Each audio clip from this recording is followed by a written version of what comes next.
Hello and welcome to A Traveling Lighter and welcome Richard Sylvester. I'm very grateful to you for joining us this evening. So here's a scenario for you. You're in the desert, you're thirsty, your mouth is dry, and you see an oasis in the distance, and you run towards it, ready to jump into this refreshing waters, and there's nothing there. It was a trick of the light, it was a mirage, the famous um, definition of an illusion. So when I first heard this message, it was through Tony Parsons in the 90s, I think. Uh, this there are no people. It had a real kind of frizz on with me, a real kind of there's something to this, something I didn't understand, obviously. But what I'd like to drill down, if it's possible, with you is in which way is the self an illusion? In the sense that is it that it doesn't exist at all, or that it exists but it isn't what it appears to be. Um, and uh, and how does that illusion come about? I don't have enough memory to have a three-part question, so you remind me of the first part again.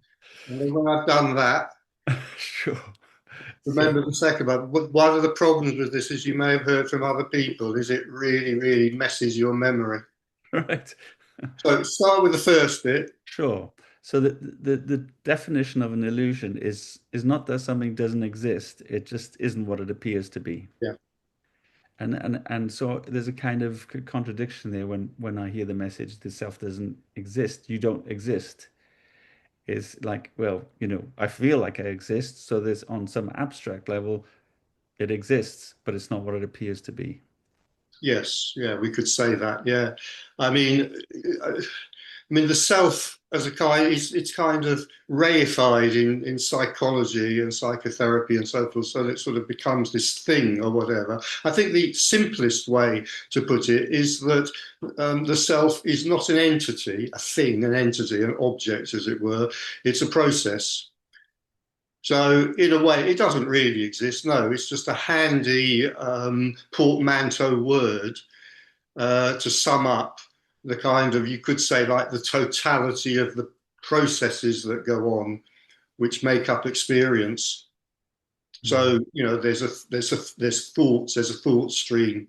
We might say there are feelings, there's a feeling stream, there are perceptions, there are like physical feelings, perceptions of hot and cold and so forth, all of this. And we could say that the self is just a, yeah, as I say, it's just like a portmanteau word that sums all of that up. But of course, it creates the illusion, to use that word again, it creates the illusion that there is something solid here. And this solid thing we tend to call me. Mm. And from that, we could say that in a way, that's where duality arises from, non-duality meaning not two. So there isn't a separate self moving around in an external world that it's separate from. There is just oneness. There is just whatever's happening, whatever's arising. But this separation out of the what appears to be, a self is what creates I'm struggling for a word because it's much more than a thought or even more than a feeling, but let's stick with sense. It creates the sense that I am separate from everything else. That's duality. This duality means two. I am one of those two, and everything else, in other words, the world I move through, is the other part of that too. And of course, that world, which is apparently external to me, which I move through, also contains these rather pesky other objects called other selves, Yeah. which in some ways are quite delightful, but as we all know, in other ways can be pretty problematic. Yeah. So you could say that very early on in life, this illusion of an oasis, this illusion that there is me and an external world, um, causes uh, causes me as an individual, causes the sense of me as an individual. And I am now, from the age of 2 or 3 or 4 or whatever age it might be, younger than 4 probably, I am now living in a world which unfortunately I have to negotiate with. Mm. Holds out, many gifts for me, but also many curses. We could. Yeah. I remember I was about maybe 10 or 11, just suddenly bursting out crying in the living room because I saw the complexity of the world that I would have to negotiate when I was an adult. Like it was overwhelming. And and the complexity of the world um, is um, internalized, isn't it, in the self? They internalize. Yeah, Yes, somehow. absolutely. Yeah, yeah. Yeah, and it's interesting how one of the definitions of entropy is, the second law of thermodynamics is increasing complexity. So I'm curious in a way that when the self dissolves or whatever happens or is realized not to exist, whether the complexity that previously was held by inwardly is kind of vetoed or, delegated to the outer world, and there's a real appreciation of the complexity of the world without feeling of it. Does that make sense? I'm not sure if that makes sense to me. I put it as a different way. Maybe this is saying the same thing, maybe it's not. I Yeah. would say that, when this is seen in its entirety, when the emptiness of everything is seen and also the fullness of everything is seen and the non-existence of the self is recognized, I would say that actually things become quite a lot simpler, that quite a lot of complexity falls away. Mm, I mean, for example, there are no rules here whatsoever, but for example, one thing that can happen is that at least some, and possibly quite a lot, of the neurosis yeah. that the individual person tends to carry around with them can fall away. So in that sense, let's say, the psyche doesn't really, there isn't really a psyche, but let's pretend that there is. The psyche therefore becomes simpler. Mm, All sorts of things about life may become simpler. For example, relationships may become simpler. mm, Um, that may be partly again because of the loss of neurosis. mm, Um, but other things as well. I mean, another thing, of course, that we carry around with us of immense complexity, many of us, not all of us, most of us maybe, is stories about what this is about. So, for example, many of us carry very complex religious stories, spiritual stories, philosophical stories, and so forth. And in some ways, I mean, in some ways, these are delightful, but in other ways, they kind of drag us down. They're like great heavy weights attached to our ankles that we drag through life with us. I am dragging my Christianity through life with me. yeah. So again, when this is seen, it's quite likely, though not inevitable, that whatever stories of meaning and purpose that I've been carrying with me are likely to go poof. They're likely to disappear, and so there I may be, you know, there I may be left feeling lighter. I Yeah. just remembered somebody wrote to me, it's in one of my books actually, somebody wrote to me years ago. I can't remember the name of the saint, but there was at least, maybe there were others, but there was at least one floating saint. He was so holy that he was so holy that he would float up to the ceiling. Mm. And I believe that the other monks, had to sort of attach irons to his ankles to stop him floating away. If this is anyway, is this a legend or is this history? I couldn't possibly say. Mm. Um, but somebody wrote to me some time ago and just reminded me of this myth, history, or legend, whichever it was, Mm. and said this was a kind of how he was feeling. There was a kind of just a lightness Yeah. to seen. I think maybe when I mentioned that how hearing this message that there are no people, and all of this, it's something very clean about it. And I think it appeals to people because it doesn't have any of that baggage. Well, I say that, but as soon as these things arise, there's always some construction, some scaffolding that starts to establish around it, doesn't there? Arguments, dissension, etc. Mm. I Yeah, believe, as it is said in the good book, not quite as it is said in the good book, when two or three are gathered in my name, there will be arguments, dissension, and a punch up. So that's just the nature of the mind, isn't it? So yeah, yeah. almost when anything is discussed, it's likely to become a disputation, and that applies just as much to non-duality as anything else. That's right. And also, I mean, there's the old joke about the devil and his apprentice watching somebody across the street, discovering truth or whatever, and the devil laughs uproariously, and his apprentice says, "Why are you happy?" And he says, "Oh, we'll help him organize it." Yes, absolutely. Yeah. Yeah, yeah. I Um, mean, how in the story of time, Buddhism is about 2.5 millennia, isn't it? And it's a philosophy of no self. yeah, And for 2.5 millennia, Buddhists have been arguing about what that means. And they that's still right. haven't reached agreement about it. That's right. Do you think? I mean, is there a kind of what's? It's difficult to talk about these two different strands. The science and consciousness and non-duality sometimes. Whenever I do talk, sometimes the people say, oh, that's just another story.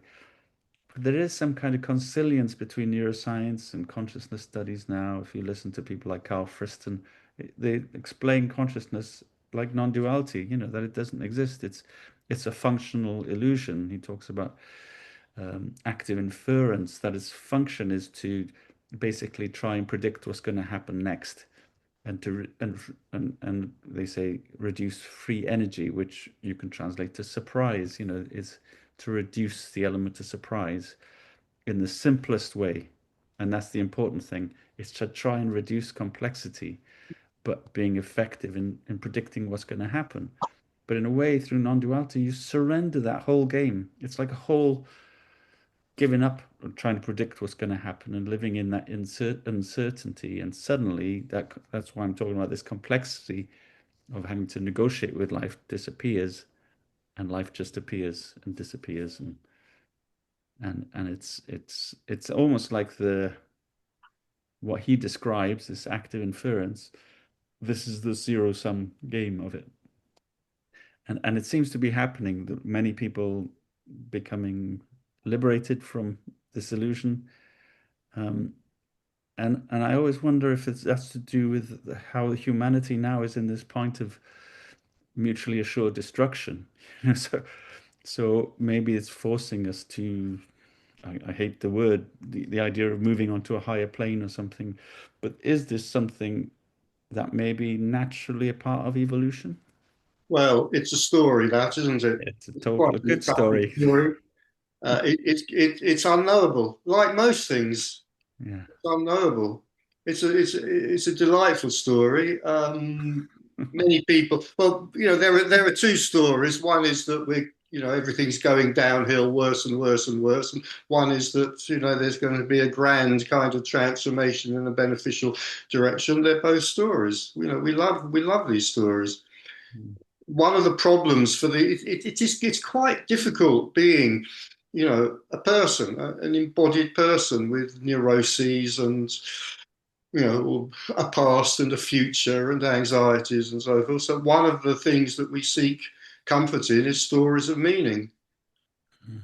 I mean, it's sort of one of the most kind of obvious thing. If we look at virtually any culture, they will have some kind of story or possibly several competing stories, which will bring them to war with each other about what this is about. This has got to be about something. What is it about? Well, it's about glorifying God or whatever it might be. No, it's not about anything. It just is.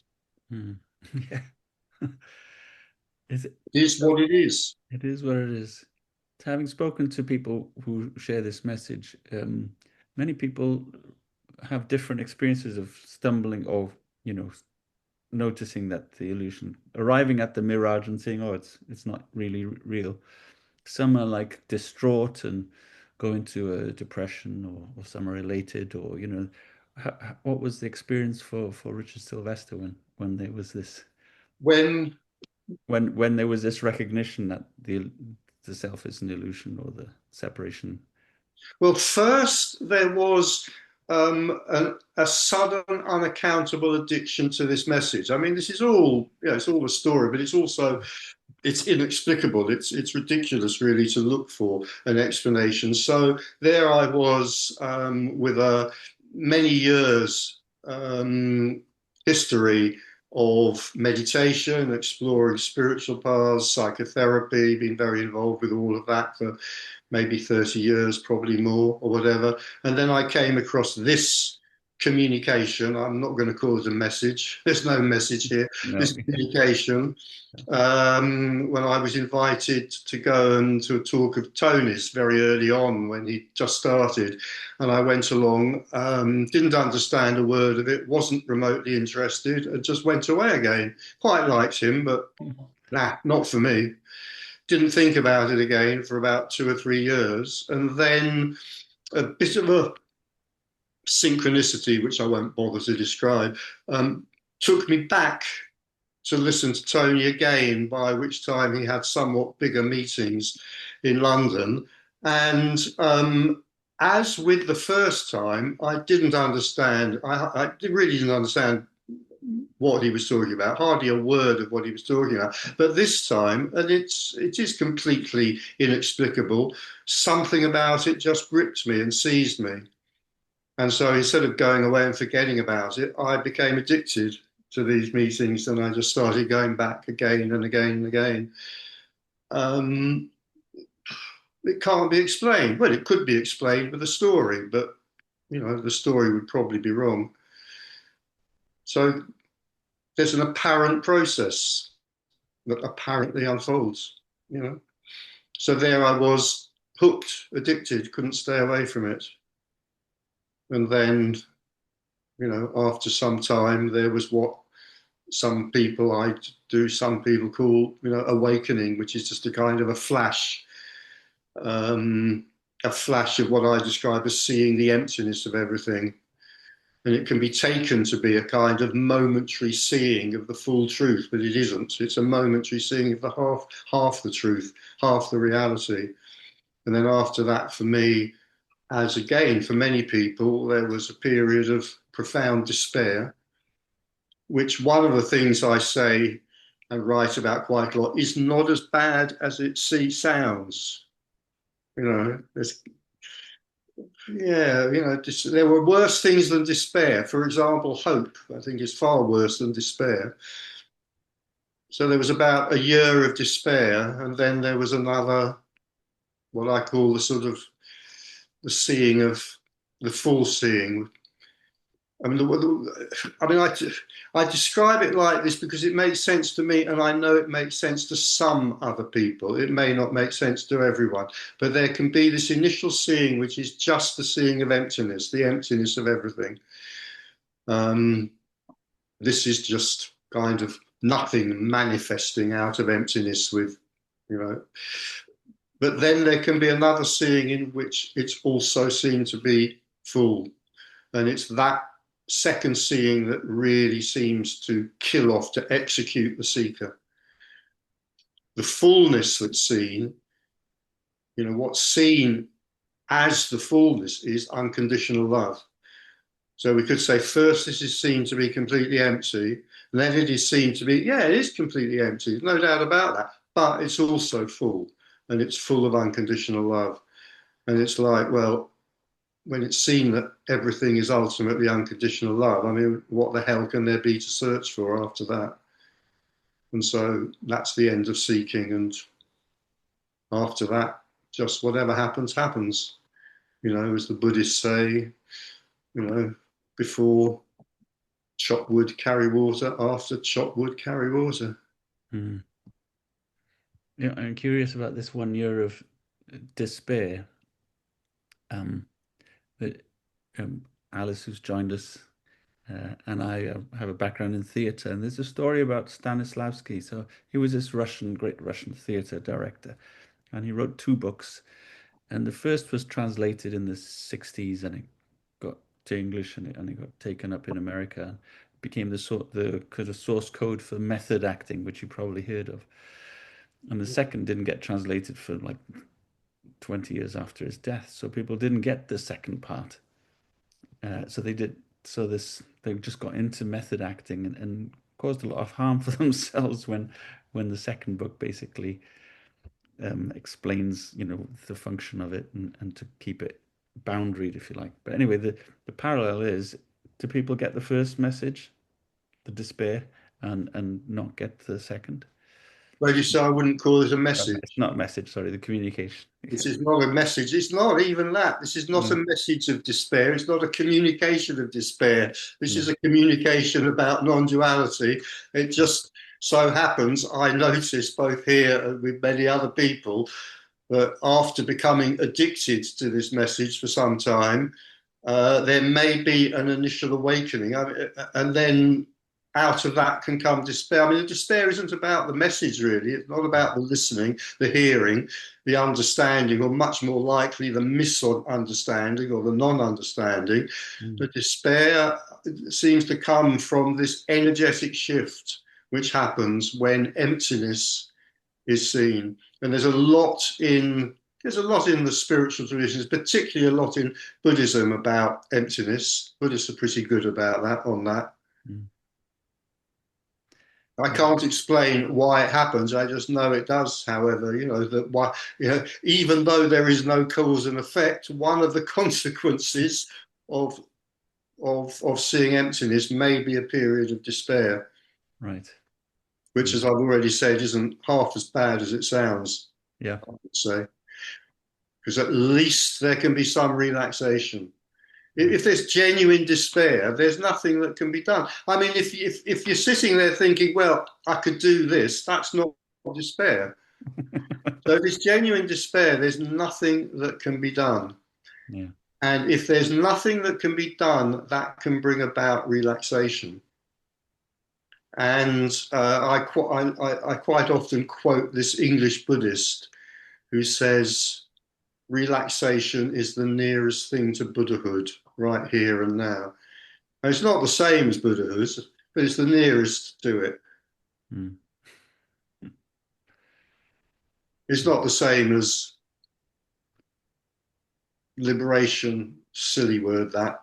yeah. It's not the same as seeing the fullness of what we're talking about, but it's a damn sight closer than wandering around in what seems to be an external world with that very full belief that, I am a separate individual with will Mm, and destiny and choice and freedom and all of these quaint ideas. yeah. So I mean, evidence number one for the self is there's this body here. I can feel it. It's here, and and there's a big movement for embodiment now, and um, but the energetic shift is in the body, isn't it? Well, I would say one of the phenomena Mm, associated with the ultimate seeing, the seeing of the fullness of everything as well as its emptiness, is seeing through the physical body. mm, This is reported over and over and over again. It's a big part of the shock that sometimes felt is that the physical body is just, well, we might as well say it disappears. I mean, this is where particularly one of the most puzzling things that's often said in non-duality comes from. There's no here and there's no there. There's no space. I mean, there's no time, there's no space. Well, forget about time if we come onto that. But for this, there's no space. There's no here or there. If there's no physical body, there is no here or there. Here and there are created by the sense that I am located in a physical body and everything else is outside me. When that sense of being in a physical body disappears, then there is no here and there because awareness is everywhere. And then what tends to happen, I would say, again, from talking to many people, hearing from many people about this, is that in some cases, that kind of loss of the physical sense remains. You know, the sense of a physical location doesn't really come back or doesn't really come back solidly, whereas for others, it does come back. But what doesn't come back is a kind of contracted sense that the embodied individual, the separate person, Mm. feels. And it's difficult to talk about because it's like, you know, from as early as I can remember being conscious, whatever age that was, this sense of contraction has always tended to be there, and so it's never noticed because it's just taken as this is the way things are. And it's only when that sense is lost, you know, in, let's call it a liberation event, it's only when that sense is lost that it's known that it was there in the first place. You know, it's noticed by its absence. For the first time, its absence, and it's like like sort of it's like this kind of almost literal great sigh of relief. And Mm. this realization that for 20, 30, 40, 60, 80 years, however old the person is, there's been this uncomfortable contraction and now it's gone. Mm. And that doesn't come back. But the sense of a body located in four-dimensional space-time may come back So or not. those for those who don't get the feeling of a body back, um, are they able to function in the world? Yeah. Yes, it makes no. Yeah, well, it makes no difference to functioning because, of course, it's not we who are functioning anyway. But yeah. Yeah. I quite like this metaphor. I mean, people use all sorts of metaphors to describe this. I quite like this one. You know, the cosmic puppet, and it turns out that oneness is quite able to pull the strings of the cosmic puppet, whether the cosmic puppet feels itself to be a body or not. Yeah. Mm.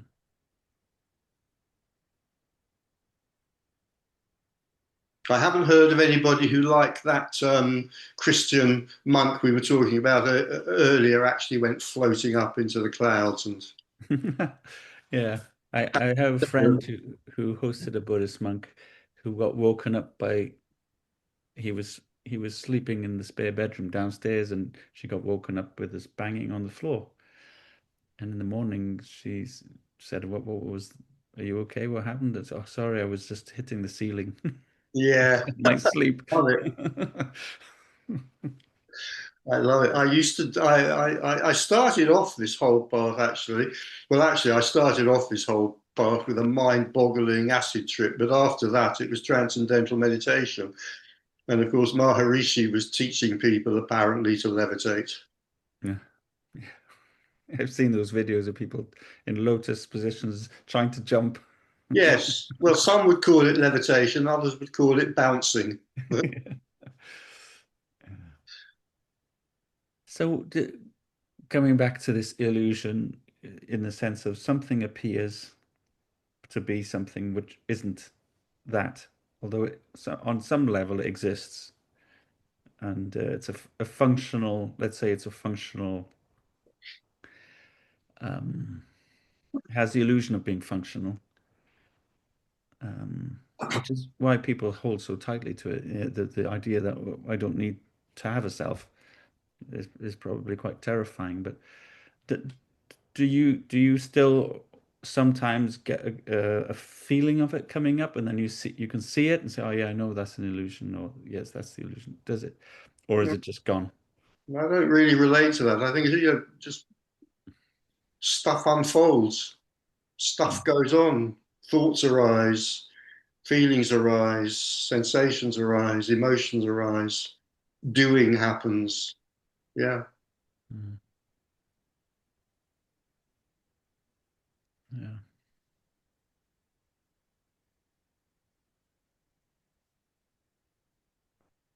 don't know, I'm out of questions, Alice.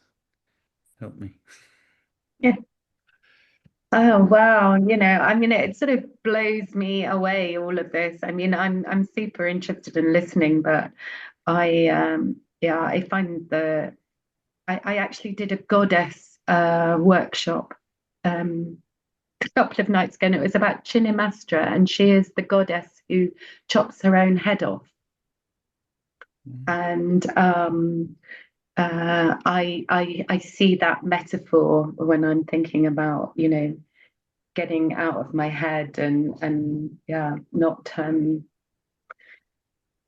it wasn't a goddess I'd heard of before, but yeah, I what am I? Yeah, I think this thing about free will, I'm still a little bit confused. If you could go into that a little bit more. So you're saying that the oneness of everything is sort of controlling. I'm confused. I think that's a very good sign, I want to say, if you're confused. I think, the bad sign is when the mind's going, oh, yeah, I understand this. Yeah, yeah, yeah, yeah, yeah. Confusion, yeah. Free will. One of the things I have to throw in, I mean, one of the things this does is it does tend to, it has appalling effects on memory. It almost destroys memory. And then added to that is my great age now. So, I'm probably going to have to come back and 10 seconds after the question's been asked and just say, just remind me again, what was that question? But free will, yeah, we're on free will. Um, I mean, the thing about free will is I feel like almost, without introducing non-duality. I mean, this is a hour on non-duality, fine, but it needs not be. It could be about anything. It could be about Italian cooking. It wouldn't matter. That I think that free will is just a non-starter. There are just so many grounds on saying, well, no, free will. It's a lovely idea. It's a quaint idea. Some of us, well, many of us still cling to it, but it really is kind of holed below the waterline in different ways. I mean, partly, for example, by neuroscience. I mean, so many people now know about the kind of, the wonderful experiments where, in fact, I heard a little thing more about this on the radio a few days ago about these experiments where they're now saying that, they can rig your mind up to the machine that reads the brainwaves, and they can tell 11 seconds beforehand, what you're going to do. I mean, whatever the experiment was, push the green button or push the red button. What are you going to do? Well, when these experiments first came out, which is quite a long time ago now, I think it was in microseconds. They were saying, oh, we're showing there's no free will because our machinery can show, zero point 0.3 of a second ahead of when you press the button, that when you think you chose to press the button, your brain had already made that choice unconsciously. And now they're saying up to 11 seconds, which is astonishing, Wow. really.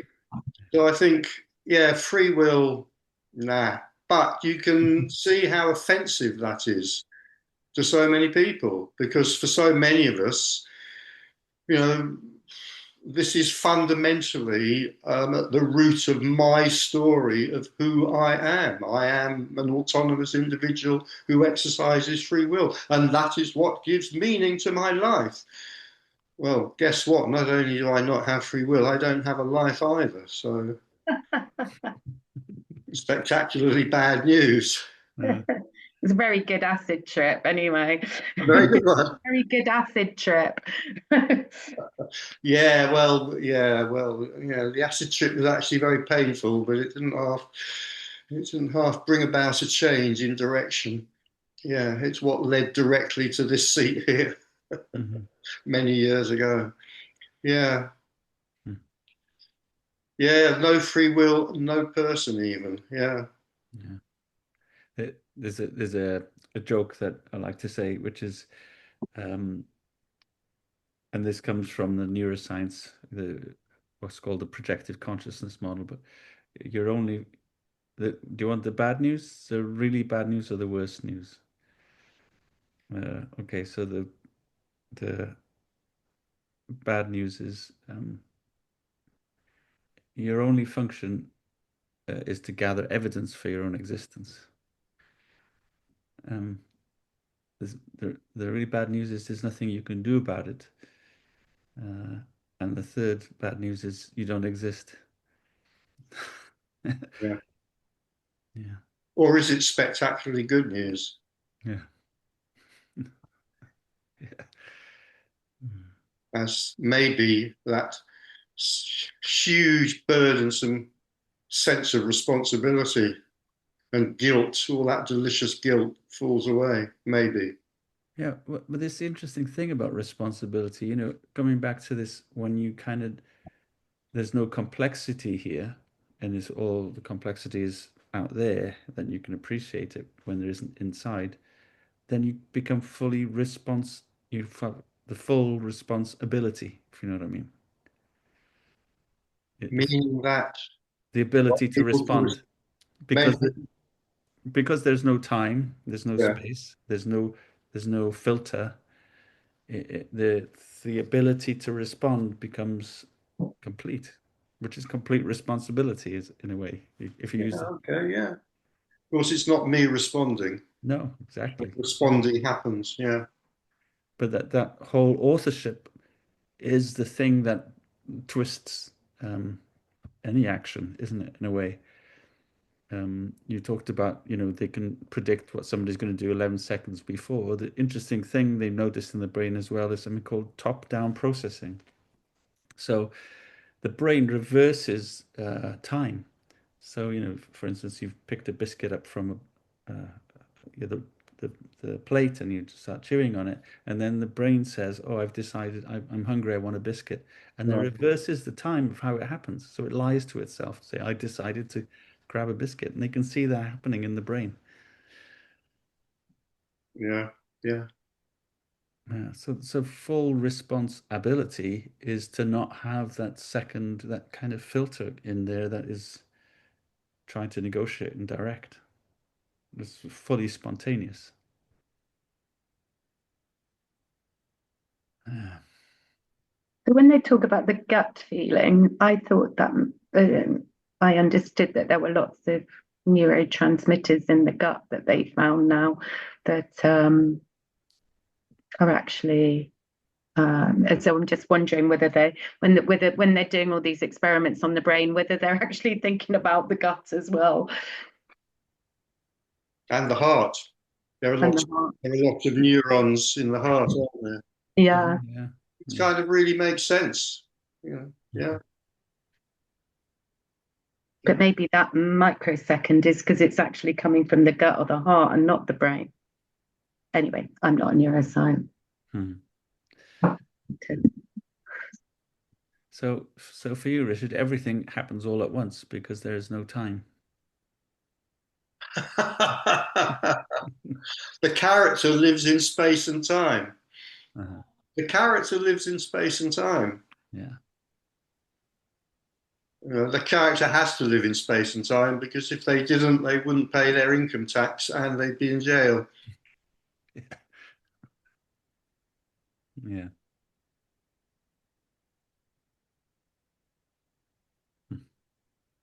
It's a mystery, it's seen that there's just this.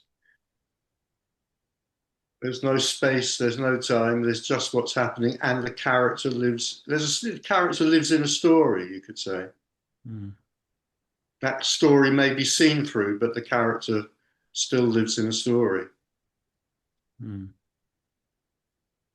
until physical death, Hmm. whatever the hell that is. Yeah. There's so much curiosity here about what that must feel like to live like that. Um,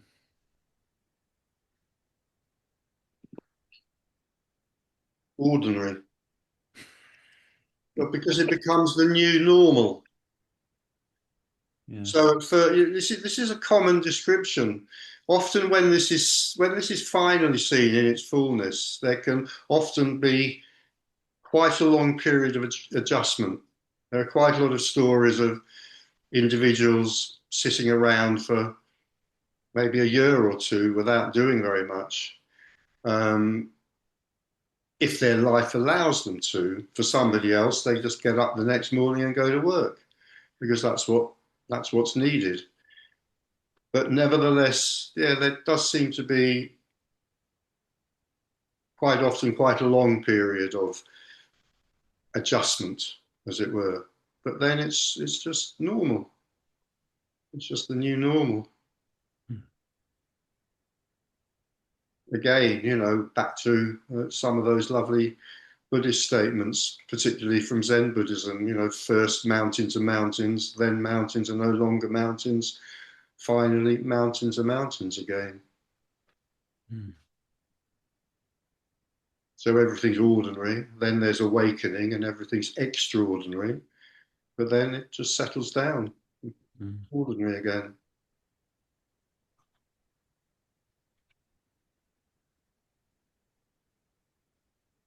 And there's lots of warnings particularly in the Zen tradition. I love the Zen tradition in a way.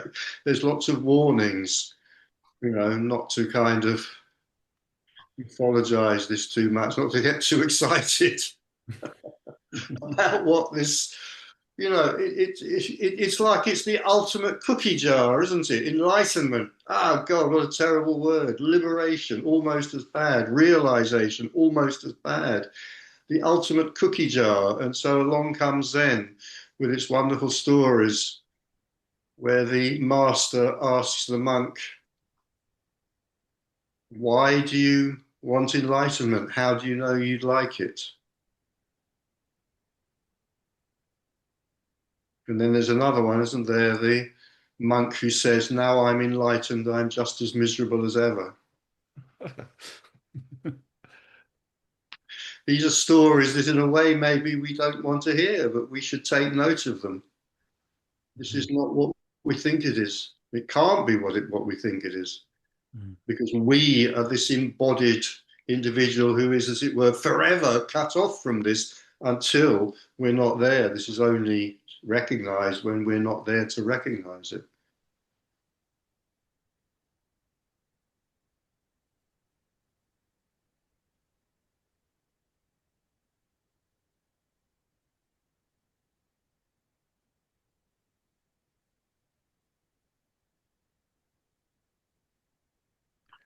Is it wrong to use the word refuge in the sense that it's a refuge from the complexity of the world, into the complexity of the human world?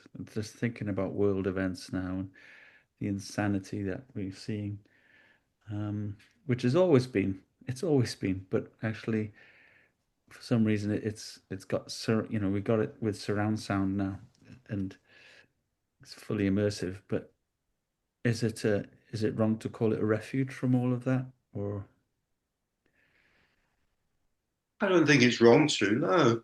no? I'm not sure whether I relate to that as or not. I mean, again, there's absolutely no rules about this, but you know, when this is known to be, when this is just felt to be real, as it is for most of us, when it's just felt to be real, then it's very, very difficult to protect ourselves from. I saw Hamnet last night, the film about the young Shakespeare and his children, um, and God, why did that thought? It's to do with when this is just seen to be real.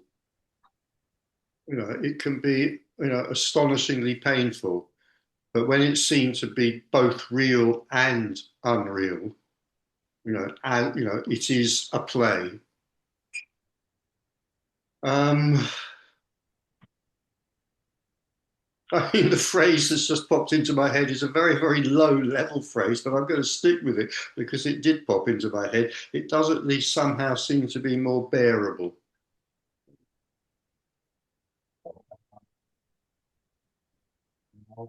My dog agrees. I It's mean, it's right. not that it isn't real. It's not that the suffering and the chaos and the absurdity, particularly as it seems right now, I mean, it seems supercharged right now, it's not that that isn't real, it is real, but it's also unreal. Mm.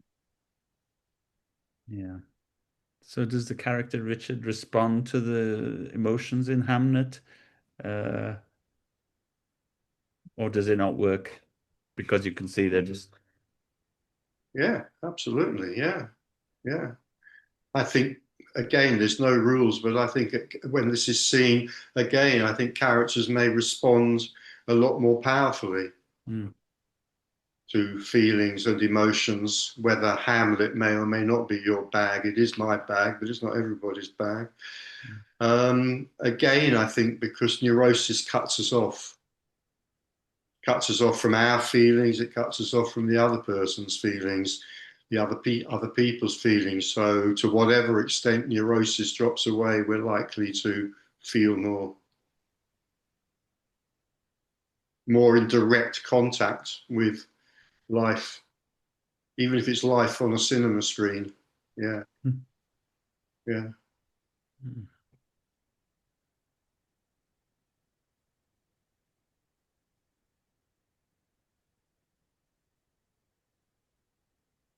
There's a sort of free fall in this, kind of a free fall in absolutely, not just not knowing what it's about, but knowing that it can't be known, knowing that this is unknowable. And I remember somebody writing to me once long ago with this. I thought, I love this. He said it's like falling into falling off a cliff, which is terrifying, except that there's no bottom, there's no ground that you're going to hit. So Yeah. it is terrifying, but it's also not terrifying. It's safe. Yeah, that's a famous Chogyam Trungpa Rinpoche quote, isn't it? That you're falling through the air, there's nothing to hold on to, and there's no parachute. That's the bad news. The good news is there's no ground. Yeah, Yeah. yeah.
So you've struck me silent, which is not good for a podcast.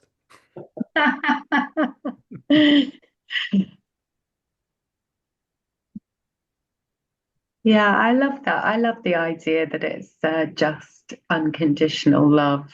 And I guess what the feeling that I've got from what you said is just that sense of freedom because it doesn't matter. The character that I'm playing can, be big and brave and bold and wonderful and still experience suffering and pain and all of that.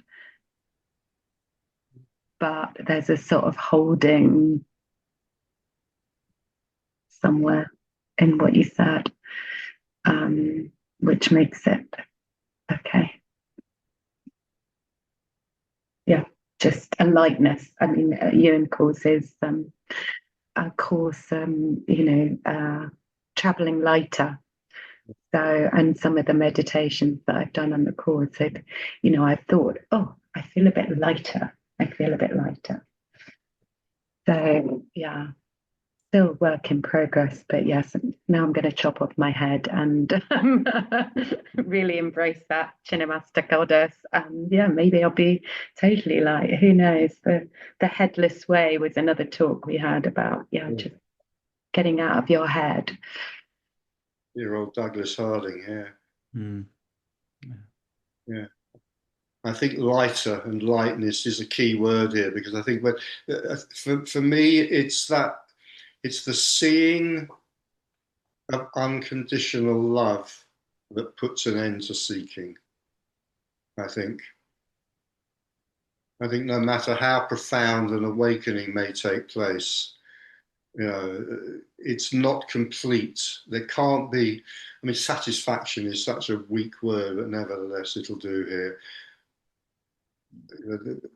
And until unconditional love is seen, there is something missing. I mean, it may not be recognized that there's something missing, but somewhere it will be felt. And it's the seeing of unconditional love that really puts a final end to the seeking, for the seeking person. Yeah. That is not to put another narrative on it, but that is strongly associated with light itself, isn't it? With Yeah. light, Yeah.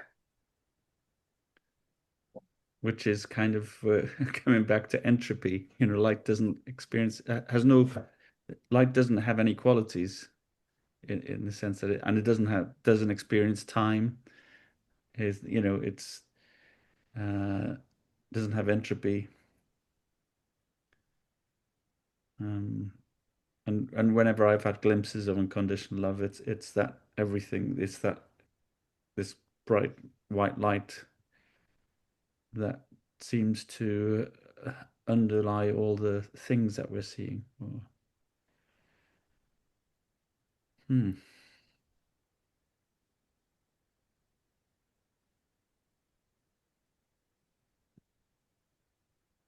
And I think also, the recognition that is fundamentally at the root of the existence of everything. So, when this is fully seen, when it's, in a, I mean, sometimes I use this phrase liberation event, which is not a good phrase, but nevertheless, where um, emptiness is seen and fullness is seen. Stillness, as I say, stillness and silence. Is it emptiness is stillness and silence. There's no movement and there's no sound, and fullness at the same time. And fullness is the movement and the sound. But really, the fullness is unconditional love. That all that movement and sound. I mean, say we're standing in Piccadilly Circus. It doesn't have to be a Buddhist monastery halfway up a mountain. It can be Piccadilly Circus on a hot July Saturday afternoon with the buses whizzing round and taxis frantic and people everywhere. And it's as still and as silent as anywhere on the planet. And that stillness and silence is an outpouring of unconditional love. And I think it's that recognition that I think I've said this already before. As I say, my memory is very bad. Uh, that finally puts an end to the seeking person.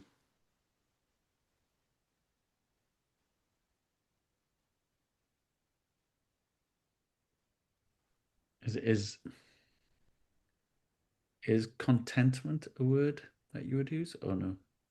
Yeah, I mean, like, yeah, not in what terms of what I'm describing there.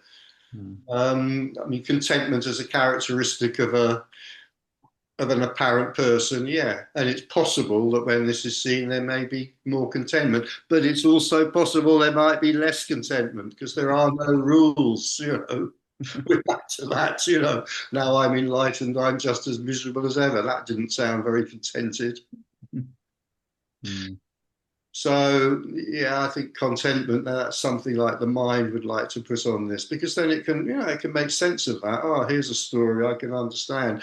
Maybe that belongs with the story of I'm a person who can do something to bring about my own disappearance. So here I am on my spiritual path, and when I've finally cleared my crown chakra, perhaps I will feel contented. Contentment comes and goes. It's in the nature of feelings of any kind, they come and go. Unconditional love is, I don't know. Well, I don't know because there are no words that covers it. So I'll stick with it, underlying reality. It's not a good phrase, but I'll stick with that. The underlying reality is unconditional love. That's likely to get the mind fighting back. What the hell do you mean by that, Richard? Haven't you noticed what's going on in the world? Yeah, I have noticed what's going on in the world. And I profoundly apologize to report that nevertheless the underlying reality is unconditional love. Yeah. Manifesting in bizarre ways. Yes. Yeah. Very bizarre. Very challenging to the mind, which is why I come back to, I'm sure I've said this at least 3 times already in the last hour, which is why the mind never gets us. Yeah.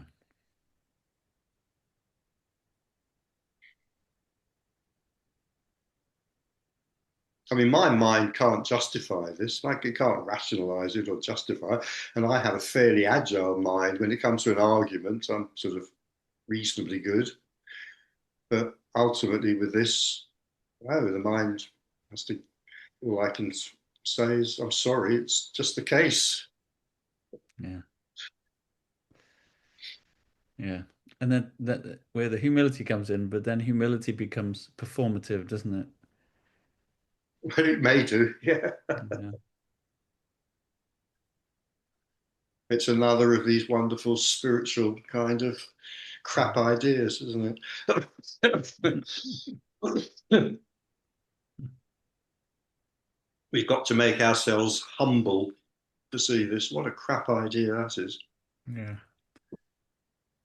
That brings me on to something else. It's a bit late to get onto. I was just thinking of the different meanings of the word ego.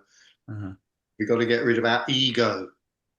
Yeah. Which for some people means, oh, I've got to, know, stop being arrogant. Mm. No, that won't help. Well, in Freud and psychology, Doesn't the ego, care. Unconditional love doesn't care whether you're arrogant or not. the ego is what balances the id and the superego. Uh, so, a Yeah. good example is, Trump doesn't have an ego because he's not managing the conflict in his superego. So He's all id. he's just id, just pure id. He's all id. Yeah. Yeah. Yeah. Yeah, the most powerful id in the world. Trump too is oneness being Trump. What a thought, eh? You see, as I've said already, I think in the last day, I have quite a political personality. On a mind level, I struggle with that, but the mind's just the mind. The seeing is not of the mind. Mm.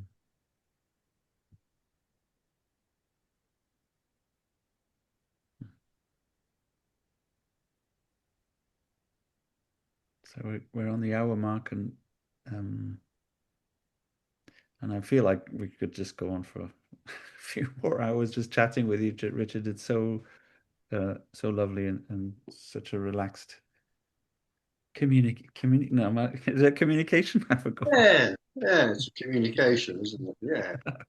Yeah.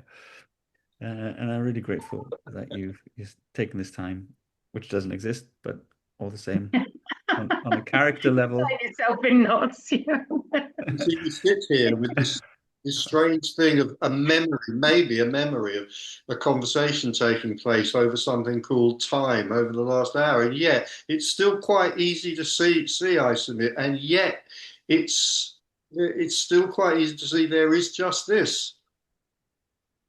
That memory of a conversation that appears to have taken place over the last hour is happening in this. Yeah. Of But I've recorded it, so I've got proof. course you have.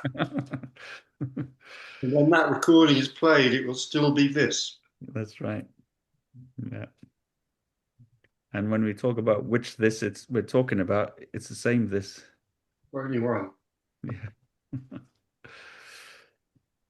Yeah. Well, thank you so much. And I hope we meet again. I'll put on the video or the information. I'll put a link to your website. And is there any are there any retreats or any talks that you'd like to tell us about? There's talks in London. There's a talk on the last